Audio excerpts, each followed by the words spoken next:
Pakistan occupied Kashmir அப்படிங்கிறது அவங்களுடைய பகுதியாக மேப்புகளில் காமிக்கப்பட்டாலும் அவங்களுடைய அஃபீஷியலான ஒரு அவங்களுடைய கான்ஸ்டிடியூஷன் படி வரையறுக்கப்பட்ட அந்த கான்ஸ்டிடியூஷன்ஸ்லாம் இருக்கு இல்லையா, கான்ஸ்டிடியூவன்சிஸ்லாம் இருக்கு இல்லையா, அதில் பிஓகே இடம்பெறவில்லை. ஸோ இந்தியாவிடம் இருக்கக்கூடிய காஷ்மீர் நல்ல வளமாக இருக்கிறது. யூஏஇலேருந்து இன்வெஸ்ட்மெண்ட் வருது, சவுதி அரேபியாவிலேருந்து இன்வெஸ்ட்மெண்ட் வருது. இந்தியா வந்து ஆர்டிகல் 370 எடுத்துட்டாங்க. இந்தியாவில் காஷ்மீரிகளுக்கு ரெப்ரசன்டேஷன் பார்லிமெண்ட்டில் இருக்குது. யார் பாகிஸ்தான் ஒரு நாடு இருக்கு இல்லையா, அந்த பாகிஸ்தான் நாட்டுக்கு அது ஆர்டிஃபிஷியல் ஸ்டேட்டு. 1947 ஆகஸ்ட் மாதம் 14 முன்னாடி அதுக்குன்னு தனியாக ஏதாவது வரலாறு இருக்கா? இல்லை. இந்தியாவோட வரலாறு தான் பாகிஸ்தானோட வரலாறு. இன்ஃபேக்ட் இந்தியாவில் இருக்கிற முஸ்லீம்ஸுக்கும் அரேபியாவுக்கும் சம்மந்தம் இல்லைன்னு சொல்லிட்டாங்க. ஸோ அது இந்தியன் முஸ்லீம்ஸ் ஹிந்து முஸ்லீம் தான் சொல்லுவாங்க அங்கே இருக்கிற அரேபியாவில். ஸோ இப்போ இவங்க எதுக்காக பாணினியை கொண்டாடுறாங்க அப்படின்னா அவங்களுடைய வரலாறுல எதுவும் கிடையாது. அதனால அப்தாலின்னு பேர் வச்சிருக்காங்க அவங்களுடைய ஏவுகணைக்கு. தினமலர் நேயர்களுக்கு வணக்கம். இன்றைய சிறப்பு நேர்காணல் நிகழ்ச்சியில் நம்மோடு இணைந்திருப்பது ப்ரொஃபஸர் கணேஷ்குமார் அவர்கள். வணக்கம் சார். வணக்கம் சார். சார், பிஓகே கிட்டத்தட்ட விடுதலை போர் அப்படின்னு ஒன்று நடந்துட்டு இருக்கு, கலவரம் அப்படின்னு சொல்கிறாங்க. அங்கே என்னதான் நடந்துட்டு இருக்கு, அதன் பின்னணிகள் என்ன? ஆக்சுவலாக பிஓகே இந்தியாவோட ஒருங்கிணைந்த பகுதி, அது ஆக்கிரமிப்பு காஷ்மீர்னு சொல்கிறாங்க. காஷ்மீரோடைய நம்மளுடைய காஷ்மீர் வந்து இந்தியாவோட ஒருங்கிணைந்த பகுதி. ஆனால் பாகிஸ்தான் ஆக்குபைடு காஷ்மீர் அப்படிங்கிறது அவங்களுடைய பகுதியாக மேப்புகளில் காமிக்கப்பட்டாலும் அவங்களுடைய அஃபீஷியலான ஒரு அவங்களுடைய கான்ஸ்டிடியூஷன் படி வரையறுக்கப்பட்ட அந்த கான்ஸ்டிடியூஷன்ஸ்லாம் இருக்கு இல்லையா, கான்ஸ்டிடியூவன்சிஸ்லாம் இருக்கு இல்லையா, அதில் பிஓகே இடம்பெறவில்லை. ஸோ அப்போ பேர் மாத்திரம்தான் இருக்குது, சோறு வைக்கணும்னு அவசியம் இல்லை. டு பி ஃப்ராங்க், இது வந்து நான் ஜென்ரலாக சொல்கிறது தான். பேர் வச்சியா சோறு வச்சியா அப்படின்னு கேட்குறது வந்து விவேக் சார் டைலாக். அதே மாதிரி நீ ஆசாத் காஷ்மீர் பேர் வச்சுட்ட, அங்கே இருக்கிற மக்களுக்கு சோறு வைக்கணும், அதுக்கு அதிகாரம் கொடுக்கணும். ஸோ நீ வந்து ஆக்கிரமிப்பு காஷ்மீர் ஆக்கிரமித்து வச்சுட்டு கோதுமை கிடையாது, கோதுமை மாவு கிடையாது, எண்ணெய் கிடையாது, நான் சொல்கிற சமையல் எண்ணெயும் கிடையாது, வண்டிக்கு ஊற்றுற பெட்ரோல் டீசலும் கிடையாது. ஸோ மக்களுக்கு அதிகாரம் கிடையாது. அதே மாதிரி மக்கள் வந்து போராட்டம் பண்ணாங்கன்னா கேட்கறதுக்கு நாதி கிடையாது. இதுதான் பாகிஸ்தான் ஆக்குபைடு காஷ்மீரோட நிலைமை. இப்படி போயிட்டு இருக்கும்போது பலூச்சிஸ்தான் பகுதியில் எப்படி மக்கள் காணாமல் போகிறாங்களோ அதே மாதிரி பாகிஸ்தான் ஆக்குபைடு காஷ்மீர் பகுதியிலையும் மக்கள் காணாமல் போகிறாங்க, திரும்ப வரதே இல்லை. அதே மாதிரி அங்கே இருக்கக்கூடிய காஷ்மீரிகள், அதாவது வேறே காஷ்மீர்னா காஷ்மீரி மொழி பேசக்கூடிய மக்கள் வாழக்கூடிய ஒரு பகுதின்னு எடுத்துகிட்டனாலும் இந்த ப்ராப்ளம் என்ன வருதுன்னா, அங்கே இருக்கக்கூடிய காஷ்மீரிகளை அந்த இடத்தை விட்டு அப்புறப்படுத்தி விட்டு அதாவது சொல்கிறது பத்தான்ஸ், அவங்க தான் வந்து பாகிஸ்தானை ஆள்கின்ற ஒரு வர்க்கம். ஒரு 4-5 ஜாதி சப்செக்ட் இருக்குது. Punjabis, to be frank. So Punjabi, Pathans அந்த மாதிரி இருக்கக்கூடிய ஆதிக்க ஜாதி, நம்ம ஊரில் சொல்கிற மாதிரி உண்மையிலேயே ஆதிக்க ஜாதி பிரச்சனை பார்க்கணுன்னா நீங்கள் பாகிஸ்தானில் தான் பார்க்கணும். ஏன்னா பாகிஸ்தானில் இஸ்லாம் மதத்தையே பின்பற்றினாலும் அஹமதியா, ஷியா இந்த மாதிரி இருக்க என்ன சொல்ல மைனாரிட்டிஸ்ன்னு சொன்னால பாகிஸ்தானில் ஜாதியில் மைனாரிட்டி, அவங்களுக்கெல்லாம் ஒரு பவரும் கிடையாது. அவங்கள வந்து சும்மா ஒரு செகண்ட் கிளாஸ் சிட்டிசன்ஸு. அப்போ ஹிந்துஸு, கிறிஸ்டியன்ஸு இவங்களான நோ கிளாஸ் சிட்டிசன்ஸு. ஸோ இப்படி தான் அவங்களுடைய ஆளும் வர்க்கத்தோடைய கட்டமைப்பு இருக்குது. ஸோ அப்போ அங்கே இருக்கிற காஷ்மீரி அப்புறப்படுத்திட்டு பத்தான்ஸை கொண்டு வந்து உட்கார வச்சு அந்த இடத்துல வந்து டெமோக்ராட்டிக் சேஞ்ச் கொண்டு வந்து, டு பி ஃப்ராங்க் அங்கே ஒரு ஜெனசைட் நடக்குது. அதை வந்து உடச்சி எறிவதற்காக மக்கள் வந்து இன்னைக்கு வீதிக்கு வந்தாங்க. இதான் பார்க்குறோம் நம்ம. அதே மாதிரி அங்கே ஏன் இது வந்து ரொம்ப ப்ராமினெண்ட்டாக வருது அப்படின்னு பார்த்தீங்கன்னா, இந்தியா பக்கம் இருக்கக்கூடிய காஷ்மீர் இருக்கு இல்லையா, அதாவது இந்தியாவுடைய அட்மினிஸ்ட்ரேட் அப்படின்னு வெள்ளைக்காரனால் சொல்லுவோம். ஆனால் காஷ்மீர் வந்து முழுக்கவே இந்தியா தான். ஸோ இந்தியாவிடம் இருக்கக்கூடிய காஷ்மீர் நல்ல வளமாக இருக்கிறது. யூஏஇலேருந்து இன்வெஸ்ட்மெண்ட் வருது, சவுதி அரேபியாவிலேருந்து இன்வெஸ்ட்மெண்ட் வருது. இந்தியா வந்து ஆர்டிகல் 370 எடுத்துட்டாங்க. இந்தியாவில் காஷ்மீரிகளுக்கு ரெப்ரசன்டேஷன் பார்லிமெண்ட்டில் இருக்குது. அவங்க கேள்வி கேட்கலாம். நேற்று ஒரு விஷயம் நடந்தது, ஒரு 2 நாள் முன்னாடி ட்ரம்ப்பு போட்டதாக சொல்லி ஒரு ட்வீட்டை ஒமர் அப்துல்லா ரீட்வீட் பண்ணுறாரு. ஆனால் அது ட்ரம்ப்பு போடல, டுபாகூர் ட்ரம்ப். அது ஆக்சுவலாக ஒரு பொய்யான ஒரு ஐடி. அது ட்ரம்ப் இல்லையான்னு பார்க்குற அளவு கூட ஒரு சீஃப் மினிஸ்டருக்கு டைம் இல்லையா, இல்லை சரி பார்க்காமல் போடுவது அட்மின், சரி ஏதோ ஒன்று அட்மின் வச்சுங்க. ஆனால் போட்ட விஷயம் ரொம்ப அலாமிங்கான விஷயம். என்னென்னா, அமெரிக்காவிடம் போய் முறையிடலாம்ன்ற மாதிரி இந்த ஆர்டிகல் 370க்கு அப்புறமா இங்கே ஃபுல் ஸ்டேட்வுட் வரல. அதனால் அமெரிக்கா என்னமோ பெருசாக கீழ்ச்சி தள்ளிடுற மாதிரி அமெரிக்கா கிட்ட போய் கேட்கலான்ற மாதிரி உமர் அப்துல்லா பேசிகிட்டு இருக்கு. அந்த அந்த ட்வீட் இருக்குது. அந்த மாதிரி வந்து ஒரு ஃப்ரீடம் இங்கே இருக்குல்ல, அந்த சைடில் ஒன்றுமே கிடையாது அப்படின்றத ஜனங்க பார்த்துட்டாங்க. அதனால் வேறு வழி இல்லை. இது வரைக்கும் இவன் வந்து சொர்க்கத்தை காட்டுறேன் வாடான்னு சொல்லி க்யூவில் கொண்டு போய் நகை குழியில் தள்ளிட்டான். ஸோ இப்போ அதுலேருந்து தப்பிச்சே ஆகணும், இந்தியாவோட சேர்ந்துடலான்னு சொல்லி இந்தியா பக்கம் வந்து சேருவதற்கான எல்லா விதமான ஆயத்த பணியும் அந்த மக்கள் செய்து விட்டார்கள். ஆனால் இங்கே பாகிஸ்தான் இராணுவம் என்று அந்த இடத்த வெக்கேட் பண்ணுதான் அன்றைக்கி தான் நம்ம இராணுவம் உள்ளே போய் நம்ம மீட்டு எடுக்கணும். நம்ம உள்ளே போனோடனே ஆக்கிரமிப்பு, அது என்னுடைய பகுதி, நாம் மீட்டு தான் எடுக்க போகிறோம். அங்கே இருக்கக்கூடிய காஷ்மீரிகளை மட்டும் மீட்பதற்கு நம்மளுடைய கடமை அப்படின்னு நான் பார்க்குறேன். சார், முக்கியமான விஷயம், பாகிஸ்தானில் பெரிய மாற்றங்கள் நடந்துக்கிட்டு இருக்கு அப்படின்னு நம்ம பார்க்க முடியுது. குறிப்பாக பாகிஸ்தானில் இருந்த கோயில்கள், எத்தனை கோயில்கள் அழிக்கப்பட்டது அப்படின்லாம் நம்ம நிறைய பார்த்துட்டே ஆயிரக்கணக்கான கோயில். இப்போ சமீப காலமாக பழையபடி அந்த கோயில் பெயர்கள், கடவுள், இந்து கடவுளின் பெயர்கள் அல்லது சிந்து நாகரிகத்தின் பெயர்கள் அல்லது சமஸ்கிருத பெயர்கள்லாம் மறுசீரமைப்பு செய்யப்பட்டு பழைய பெயரை வைக்கிறாங்க. இது ஒரு விஷயம். அதை தாண்டி ரெண்டாவது ஒரு விஷயம் பேசுகிறாங்க. அந்த நாட்டில் இருக்கிற அமைச்சர் ஒருத்தர் பேசுகிறாரு, நாங்கள் வந்து அரேபியர்கள் கிடையாது, எங்களுடைய கலாச்சாரம் என்பது சிந்து நதி கலாச்சாரம் அப்படின்னு பேசுகிறாரு. அதோட கூடவே பணினி அவர்களுக்கு ஆமாம், நம்ம ஏற்கனவே பேசியிருக்கோம், அவரை முன்னெடுக்கிறாங்க. இதற்கு நடுவில் வந்து பார்த்திங்கன்னா, இந்தியாவிற்கு எதிராக அல்லது கலாச்சாரத்துக்கு எதிராக பேசிகிட்டு இருந்தவங்க இப்போ அந்த அரேபிய கலாச்சாரத்தை விட்டு அப்படியே மெல்ல நகர்ந்து சிந்து கலாச்சாரம், இந்து கலாச்சாரம் அப்படின்னு இந்த இடத்துல வருவதற்கான காரணங்கள் என்ன? இது இந்த முன்னெடுப்புகளுக்கு இந்த பலூச்சிஸ்தான் போராட்டம் அல்லது பாகிஸ்தான் ஆக்குபைடு காஷ்மீரோட மக்களோட மனநிலை இதெல்லாம் காரணமா, இல்லை வேறு ஏதேனும் காரணங்கள் இருக்கிறதா? இல்லை பாகிஸ்தான் ஏன் இருக்கணும், முதல்ல அதுக்கு பதில் சொல்லுவோம். முதல்ல பாகிஸ்தானில் ஐடென்டிட்டி கிரைசிஸ், அதான் நான் பார்க்குறேன். பாகிஸ்தானுக்கு இப்போ என்னுடைய மூதாதையர்கள் யாருன்னு எனக்கு நல்லாவே தெரியும். அதனால் எனக்கு அந்த பெருமை உண்டு. அதாவது அகங்காரம் மாத்திரம்தான் கூடாது, தற்பெருமை கூடாது. மற்றபடி பெருமை இருக்கலாம். அந்த பெருமையை உடைச்சிட்டா அந்த கலாச்சாரம் காலியாகிடும். அதை தான் வெள்ளைக்காரங்க வச்சான். டு பி ஃப்ராங்க் சொல்லணுன்னா, என்னுடைய பண்பாடு, என்னுடைய கலாச்சாரம், என்னுடைய தோன்றல்கள் மீது எனக்கு மதிப்பும் மரியாதையும் என்றும் இருக்க வேண்டும். அப்படி இல்லைன்னு வச்சிங்களேன், என்னோட வேறு சரியாக இல்லைன்னா மரம் விழுந்துடும். எவ்வளோ பெரிய உயரமான மரமாக இருந்தாலும் கீழே விழப்போகுது. ஸோ அப்போ என்னுடைய கலாச்சாரத்தின் மீது எனக்கு நம்பிக்கை இருக்கிறது, இது அந்த மரியாதை இருக்கிறது, அதுக்காக நான் பெருமைப்படுகிறேன் அப்படின்னு நான் சொல்கிறேன்ல. பாகிஸ்தானுக்கு என்ன இருக்குது? யார் பாகிஸ்தான் ஒரு நாடு இருக்கு இல்லையா, அந்த பாகிஸ்தான் நாட்டுக்கு அது ஆர்டிஃபிஷியல் ஸ்டேட்டு. 1947 ஆகஸ்ட் மாதம் 14 முன்னாடி அதுக்குன்னு தனியாக ஏதாவது வரலாறு இருக்கா? இல்லை. இந்தியாவோட வரலாறு தான் பாகிஸ்தானோட வரலாறு. ஸோ டு பி ஃப்ராங்க் வந்து ஆக்கிரமிப்பாளர்களை முதலில் அனுமதித்தது வேணால் பாகிஸ்தான் அப்படி எடுத்துக்கலாம். அது வழியாக தான் எல்லோரும் வந்தான். 1200 அனுமதித்தது நமக்கு இப்பொழுது எதிரியாக இருக்கிறார்கள்ங்கிற அனுமதிக்க முடியாது. போராடி தோற்றார்கள் தான். முன்னாடி இந்தியாவாக அகண்ட பாரதமாக இருந்தது, அதில் போராடினாங்க, அதில் முதலில் தோற்று போனார்கள் அப்படின்னு பார்க்குறோம்.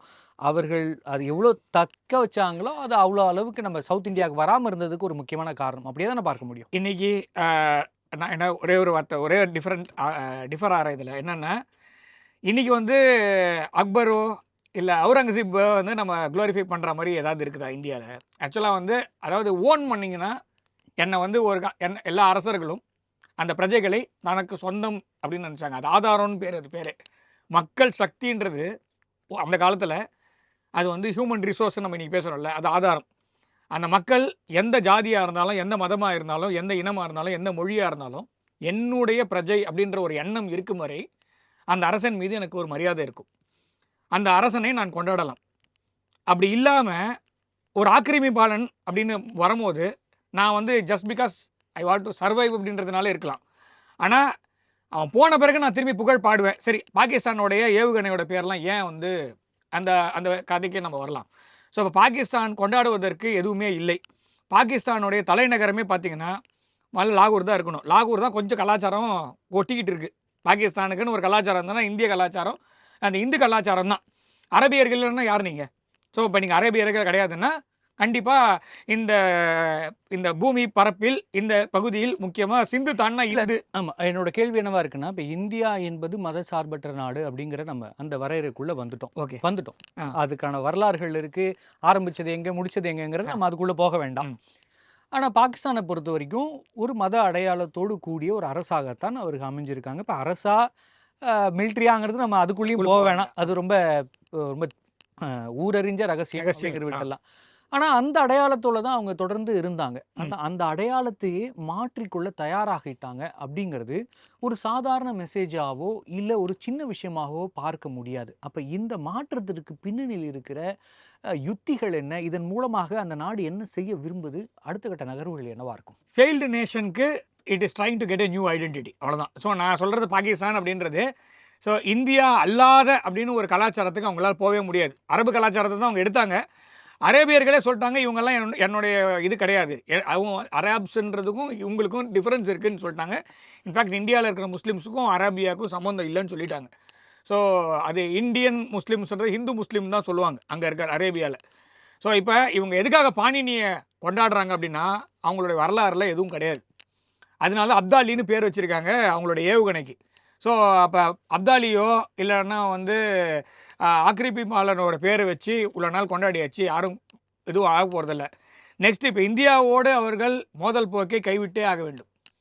முன்னான்னு அவங்க மக்கள் இருக்காங்களே அவங்களுக்கே கொஞ்சம் ஓரளவுக்கு புரிஞ்சு போச்சு, இதுக்கு மேலே வந்து இது வண்டி ஓடாதுடா இடை நிறுத்திடுன்னு சொல்கிற மாதிரி போயிடுச்சு. அதனால் இப்போது இந்த ஐடென்டிட்டி கிரைசிஸில் இருந்த பாகிஸ்தானுக்கு புது ஐடென்டிட்டி கொடுக்கறதுக்காக புதிய ஒரு அடையாளமாக இல்லை நம்ம தான், அதாவது இப்போ எப்படி வரும்னா இதுக்கு அமெரிக்காவிலேருந்து சில சப்போர்ட் வரும். என்னென்னா அமெரிக்காவில் இருக்கக்கூடிய ஆராய்ச்சியாளர்கள் மொஹஞ்சதாரோ ஹரப்பாலாம் எங்கே இருக்குதுன்னு ஆரம்பிப்பாங்க. ஸோ முதல் எங்கே இருந்தது, இப்போ இருக்கக்கூடிய பாகிஸ்தான் தான். நீங்கள் ஹேராம் படத்தில் பார்த்தீங்கனாலே என்ன சொல்ல சாக்கியத்ராம் இட்ஸ் பேக்கப் டைம்னு ஆரம்பிக்கிறதும் முடிகிறதும் ஒரு சாக்கடைக்குள்ளே இருக்கும். சாக்கடை 2000 வருஷத்துக்கு முன்னாடி கட்டினதா 3000 வருஷத்துக்கு முன்னாடி கட்டினதா இருக்கும். ஸோ அப்போ அந்த கலாச்சாரம் அப்படின்றது இந்த பூமி பரப்பு மொத்தமும் இருக்கிறத அந்த கலாச்சாரம் மொஹஞ்சதாரோ ஹரப்பாவை சார்ந்து இருக்கக்கூடிய கலாச்சாரத்தை பாகிஸ்தான் உரிமை கொண்டாட முயற்சி செய்யும். ஆனால் அதை அவங்களால முயற்சி செய்தாலும் கொண்டு வர முடியாது. ஏன்னா அவங்க கலாச்சாரத்தை அன்றைக்கே கைட்டி வச்சுட்டாங்க. வெள்ளைக்காரன் சொன்னால் தனி நாடு. ஒருவேளை பலுச்சிஸ்தான் மக்கள் வந்து நான் பாகிஸ்தானோடு இணங்க மாட்டேன், அந்த மக்களுக்கு அவங்க தனியார் சம்பந்தம் இல்லை அப்படின்னு சொல்கிறதால இப்போ நீங்களும் நாமளும் எல்லாம் ஒன்று தான் அப்படின்னு சொல்கிறதுக்கான முயற்சியாக இதை நம்ம பார்க்கலாமா? அப்படியும் பார்க்கலாம். இங்கே ப்ராப்ளம் என்னென்னா எப்படி இவங்க என்ன தான் பூசி மெழுகினாலும் அங்கே இருக்கக்கூடிய, அதாவது இவ்வளோ நாள் ஒரு வைட்லி ஸ்ப்ரெட் ஐடியான்னு சொல்லிட்டு கொண்டு வந்து வச்சுட்டிங்க. திடீர்னு நம்ம உள்ளூர் அரசியல் மாதிரி இவ்வளோ நாள் பேசின அரசியல் அப்படியே தூக்கி குப்பையில் போட்டு புதுசாக ஒரு அரசியல் எடுத்திங்கன்னா அது வண்டி ஓடாது. இவ்வளோ நாள் நீங்கள் வந்து இஸ்லாமிய அடிப்படைவாதத்தை வைத்தே ஒரு நாட்டை நகர்த்தி இருக்கிறீர்கள் 80 வருஷமாக. அதுக்கு ஃபண்டு வேறு வேறு நாட்டிலேருந்து வந்தது, ஓட்டிட்டீங்க. பலுச்சிஸ்தான் ஆரம்பத்திலிருந்து இன்று வரை பாகிஸ்தானாக தன்னை அடையாளம் படுத்தி கொள்ளவில்லை இன்னி வரைக்கும். அதாவது 1947 பாகிஸ்தான் வந்து பலுச்சிஸ்தான் கிடையாது. 1947 சுதந்திரம் வாங்கும் போது பலோச்சிஸ்தான் தனி பிரதேசம், அது பிரின்ஸ்லி ஸ்டேட்டாக தான் இருந்தது. அப்போ இந்தியாவோடு இணைவதற்கு தயாராக இருந்தது. நேரு அவர்கள் செய்த ஒரு சிறு பிழை காரணமாக பலோச்சிஸ்தான் நம்மிடம் வராமல் பாகிஸ்தான் ஆக்கிரமிப்பு செய்தது. இதுதான் வரலாறு. அப்போ பலூச்சிஸ்தான் வந்து ஆரம்பத்துலேருந்து நான் பாகிஸ்தானி இல்லைன்னு சொல்லிட்டு இருக்கான். ஸோ காஷ்மீரை நீ நம்ப வச்சு அவங்களுக்கு தனிநாடு தரேன். காஷ்மீர்லேயே ப்ராப்ளம் என்னென்னா தனிநாடு தரேன் இந்தியாவில் இருக்கிற பகுதியை சேர்த்து உனக்கு தனியாக காஷ்மீர்னு ஒரு நாடு தரேன்னு சொல்லி ஏமாற்றி தான் கொண்டு போயிருக்காங்க. ஆனால் தனி நாடும் கொடுக்கல, சோறும் போடலைன்னும் போது அங்கே பிரச்சனை. இப்போ அடையாளத்துக்கு ஏன் வருதுன்னா, இப்போ பாகிஸ்தானுக்கு அடையாளம் எது? காஷ்மீர் அடையாளம் அவர்களுக்கு, பலூச்சிஸ்தான்றது கான் ஆஃப் கலாட் இவங்க தனி அடையாளம், சிந்து பிரதேசம்ன்றது சிந்து தேசம் தனி அடையாளம். பஞ்சாப்லேயும் சிந்தில் சில பகுதிகளும் சேர்த்து ராவல்பிண்டியை தலைநகரமாக கொண்டு சின்ன நாடு வேணால் பாகிஸ்தான் இருக்கலாமே தவிர இந்த பிரதேசங்கள்லாம் தனியாக போகிறதுக்கு வாய்ப்பு. நீ எவ்வளோ தான் உருட்டினாலும் நீங்கள் அடையாளம்னு போனீங்கன்னா கண்டிப்பாக இந்து அடையாளத்துக்கு தான் போக வேண்டியிருக்கும். பாகிஸ்தான் இந்து அடையாளத்துக்கு தயாராக இல்லை. அதாவது இந்துவை பேரை மாற்றி வேறு ஏதாவது பூசி மெழுகி நான் தான் ஐடென்டிட்டின்னு காமிக்கிறதுக்கு மேபி அமெரிக்காவிலேருந்து ஏதாவது ஃபண்டு வரலாம், யூகேவோ இல்லை யூரோப்பியன் யூனியன் அதை சப்போர்ட் பண்ணலாம். ஆனால் பாகிஸ்தான் என்பது ஒரு ஆர்டிஃபிஷியல் ஸ்டேட், அது ஃபெயில்டு ஸ்டேட்டு. அது அப்படி தான் இருக்கும். நீங்கள் என்ன தான் பாணினியை கொண்டாடினாலும் நாளைக்கு சாணக்கியாவே எங்கள் ஊருக்காரன்னு சொல்லி கொண்டாடினாலும் ஒர்க் அவுட் ஆக போகிறதில்ல. மேபி சகுனி வந்து அப்போ கூட அவருக்கு ஆந்தாரங்க ஒர்க் அவுட் ஆகுது. இப்போ பியூக்க வந்து நம்ம மீட்பதற்கான வழிகள் எதுவும் இருக்கா? அதற்கான மூவ் எதுவும் நம்ம பண்ணியிருக்கோமா? இல்ல பொது வாக்கெடுப்பு அப்படின்ற காலத்துக்கு முன்னாடி பேசின விஷயங்கள், அது எதுவும் நடக்கிறதுக்கு வாய்ப்பு இருக்கா? இல்ல நம்ம மிலிட்டரி நடவடிக்கைகள் எதுவும் எடுப்போமா? அடுத்த கட்ட நகர்வு இந்தியா என்ன எடுக்கும்? பிஓகேவை பொறுத்த வரைக்கும் பேச்சுவார்த்தைக்கு எதுவுமே கிடையாது. நீங்க பொது வாக்கெடுப்புன்னு கிடையவே கிடையாது. ஏன்னா, மகாராஜா ஹரி சிங்கோடைய இன்ஸ்ட்ருமென்ட் ஆஃப் சக்சஷன்ல கிளியரா மென்ஷன் ஆயிருக்குது. அந்த காஷ்மீர் தனி நாடாக ஒரு கிங்டமா இருந்தத முழுமையாக ஜவஹர்லால் நேரு அவர்களிடம் கிரைய பத்திரிகை குடுத்தாச்சு. அப்ப கில்கித்ல ஆரம்பிச்சு ஃபுல்லா காஷ்மீர் முழுக்க நமக்கு சொந்தம். நீ போய் ஆக்கிரமிச்சுட்டு இன்னைக்கு பொது வாக்கெடுப்பு நடத்துறதெல்லாம் பேச்சுவார்த்தையே கிடையாது. இல்ல இப்ப அடுத்த கட்ட நடவடிக்கை அடுத்த கட்ட நடவடிக்கை என்ன நடக்கும் அப்படின்னா, பாகிஸ்தான் ராணுவம் அந்த இடத்திலிருந்து வெளியேறும். இல்லை அடித்து விரட்டுவார்கள். இல்ல பாகிஸ்தான் ராணுவத்தை முழுமையாக கொளுத்துவார்கள். இது 3த்துல ஏதாவது ஒண்ணு நடக்கும். அது இன்னைக்கு நடக்கலாம், நாளைக்கு நடக்கலாம், இல்ல 3 மாசம் கழிச்சு நடக்கலாம், இல்ல வருஷ கணக்குல நடக்கலாம். ஆனா, இதுதான் அந்த ஊர் மக்களுடைய முடிவாக இருக்கும். அதே மாதிரி இது நடக்கிற வரைக்கும் நம்ம வெயிட் பண்ணி தான் ஆகணும். ஏன்னா, இப்ப நம்ம உள்ள எடுத்தோம் நம்மளோட ஆர்மி உள்ள போச்சுன்னா என்ன நடக்கும்? ஏதாவது ஒரு அசம்பாவிதம் நடக்கும். உடனே இதுக்காக காரணத்துக்காக வெயிட் பண்ணி கொண்டிருக்கிற பல்வேறு நாடுகளும் பாகிஸ்தானும் இந்திய ராணுவம் உள்ள புகுந்து பொதுமக்களை கொன்னுடுச்சுன்னு சொல்லும். அதனால இந்திய ராணுவம் இப்போதைக்கு உள்ள போகாது. பாகிஸ்தான் ராணுவம் either it has to be அதாவது அடிச்சு தெரிஞ்சிட்ட பிறகு நம்ம இந்திய ராணுவம் உள்ளே சென்று பாதுகாப்பு பணியில் ஈடுபடும்.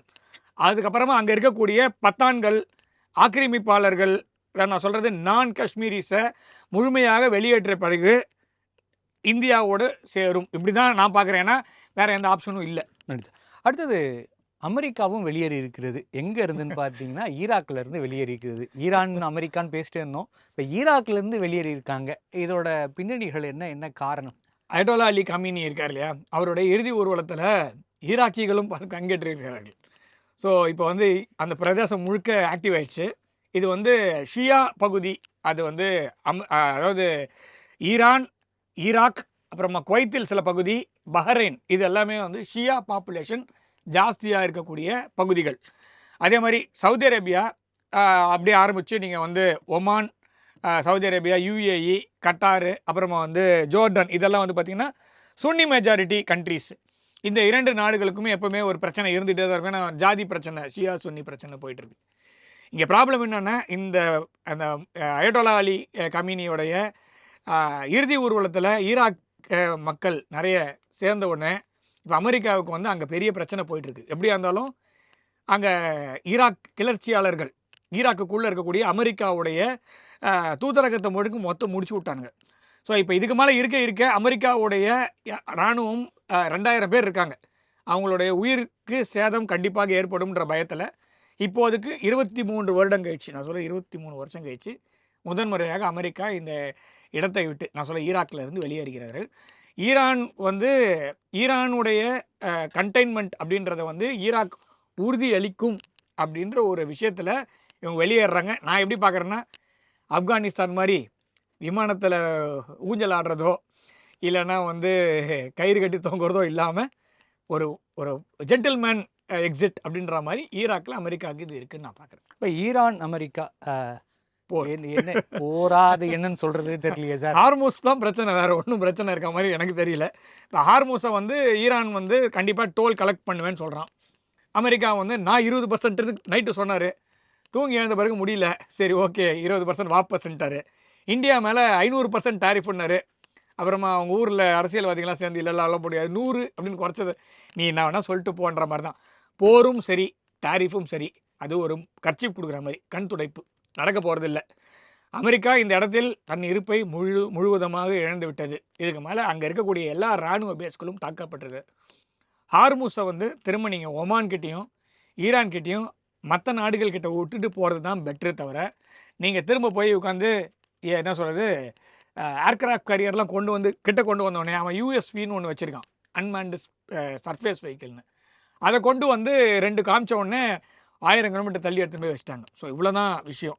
அதனால் ஈரான் போரில் அமெரிக்கா எடுபடலை. ஸோ அது சோபிக்க ஆனாலும் இந்த விக்ரமாதித்தன் கதை மாதிரி எத்தனை வாட்டி இருந்தாலும் வேதாளம் திரும்ப முருங்கை மரம் ஏறிச்சுங்கிற மாதிரி போர் நிறுத்தம்ங்கிறாரு, பேச்சுவார்த்தைங்கிறாரு, திருப்பி போர் நிறுத்தம் வாபஸு, இப்போ வாபஸ் வாங்கினதை திருப்பி வாபஸ் வாபஸ் அப்படின்னு போயிட்டே இருக்கு. இப்போ இதோட இறுதிக்கட்ட நடவடிக்கைகள் என்னவா இருக்கும்? அடுத்த கட்ட நகர்வுகள் வந்து அமெரிக்கா என்ன எடுக்குவதற்காக இருக்காங்க? ஏன்னா ஒருவேளை இங்கிருந்து வெளியேறினாங்கன்னா வெறும் தோற்று வெளியேறிட்டாங்க அப்படின்னு ஒரு பிம்பம் இப்போ ஃபார்ம் ஆயிடும். அப்படிதான். ரொம்ப காலத்துக்கு அப்புறம் ஈராக்ல இருந்து வெளியேறாங்கிறதால அது எல்லாத்தையும் மறந்துடுறோம்.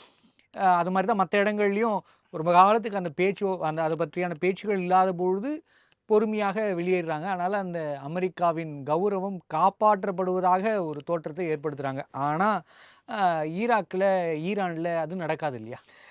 இது வரைக்கும் அமெரிக்கா எந்த ஒரு போர்லையுமே இந்த மாதிரி தான் வெளில போயிருக்காங்க. நீங்க சைகன் அதாவது வியட்நாம் இருக்கு இல்லையா? வியட்நாம் போரோட முடிவு எல்லாரும் பார்த்தீங்கன்னா அந்த வியட்நாம் போர் மட்டும்தான் இன்ன வரையும் இருக்கு. மத்த எல்லாத்துலயும் அதே தான் நடந்தது. அதேதான். ஒண்ணும் இல்ல. நீங்க ஒண்ணு ஆனா சைகன், நீங்க வந்து சைகன்னு, அப்புறமா காபூல், கார்ட்டூன் வேற எதுவும் போட வேணாம். நீங்க கூகுள்ல போயிட்டு இமேஜ் சர்ச்சில் போயிட்டு செய்கன் ஸ்பேஸு காபூல் ஸ்பேஸு கார்ட்டூன்னு போடுங்க. முடிஞ்சால் கீவையும் சேர்த்துக்குங்க. ஸோ மேபி அதையும் தாண்டி ஒரு பாயிண்ட் ஆஃப் டேவில் பாக்தாதுன்னு சேர்த்துக்குங்க.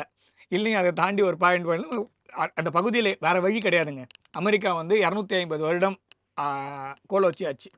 இனிமேல் அமெரிக்க டாலருக்கு ஒரு பெரிய கலைக்கு மேலே ஒரு கேள்வியும் கத்தியும் தொங்குகிறது.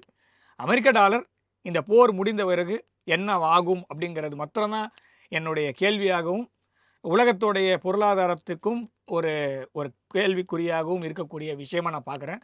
மற்றபடி அமெரிக்கா ஒரு சாதாரண ஒரு ஷஹத் ட்ரோன், அந்த ட்ரோனிடம் தோற்றுவிட்டது அப்படின்ற மாதிரி தான் நம்ம பார்க்குறோம். வேறு எதுவும் கிடையாது. நன்றி சார். நம்முடைய நேர்காணலில் கலந்து கொண்டு பல்வேறு கருத்துக்களை நம்மோடு பகிர்ந்து கொண்டமைக்கு நன்றி. ஜெயின் சார். மற்றும் ஒரு நிகழ்ச்சியில் சந்திக்கலாம்.